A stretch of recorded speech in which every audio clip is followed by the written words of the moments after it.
presentation is called Work of Air, Changes in the Wind Caused by the Seasons. So here we have a chart, and this is the sun, and here we have the perpendicular rays of the sun falling on the Tropic of Cancer, right here, okay? So for us, here in the Northern Hemisphere, so if you're watching this video, we live right here by the Great Lakes, okay? So for us, when the rays are falling here, it is our summer in the Northern Hemisphere. We can take a look at this map and find some of the places that are really, really hot at this time of year. So if we look at our key, the hottest parts are, oh my gosh, look in Africa right here, very hot. Let's see, where else? Over here, North America, the southern part of North America is very hot. Some parts in South America in the middle are really hot. I wonder what's going on right there, huh? And at the top of our map, this special key, like I just said, has all of these colors that show us what is going on this map, okay? So even though the perpendicular rays right here of the sun are falling right here, there are some places that are just warm. They're not hot. So I wonder what is going on in those places. Like, look right here. That's yellow. That's just warm. That's not even hot. And those perpendicular rays of the sun are falling there right now. How can this be if the rays of the sun are falling right on top of them? I wonder. Well, have any ideas? I'll give you a clue. They're very big and very tall, and people like to climb them. Yes, a lot of times where you see these yellow, even though you have the perpendicular rays, these areas where it's warm, it's because there are mountains. The land is much higher in those areas. Let's continue. So as we all know, the sun doesn't stay here at the Tropic of Cancer all year long. The perpendicular rays begin to fall further and further to the south until we get to the Tropic of Capricorn. When the sun is at the Tropic of Capricorn, it is our winter. So we're gonna switch over to January. That last chart right here was July. You can see July written right there, okay? So here's January. Looks a little different.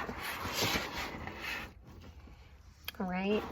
So in January, we can see in the southern hemisphere, look how warm it is right here in the southern hemisphere in January. But even though the perpendicular rays of the sun are shining here, there are still some places that are cold. Look right here in South America. What is that right there that is so cold? That is making it cold. Are there mountains there? Maybe you could go look at a map or a globe and see what is going on right here, that even though those perpendicular rays are shining, it is cold. So this is our winter if you are living in the Northern Hemisphere. And the Southern Hemisphere is just so warm right now in January. We can also see here some of the coldest places on Earth. Our key tells us those. And where are some of the coldest places on Earth? Are they on land or water? Yeah, the coldest parts. Wow, they look like they're on land. Look at that, the very dark blue. This is frozen sea, melting icebergs down here. Wow.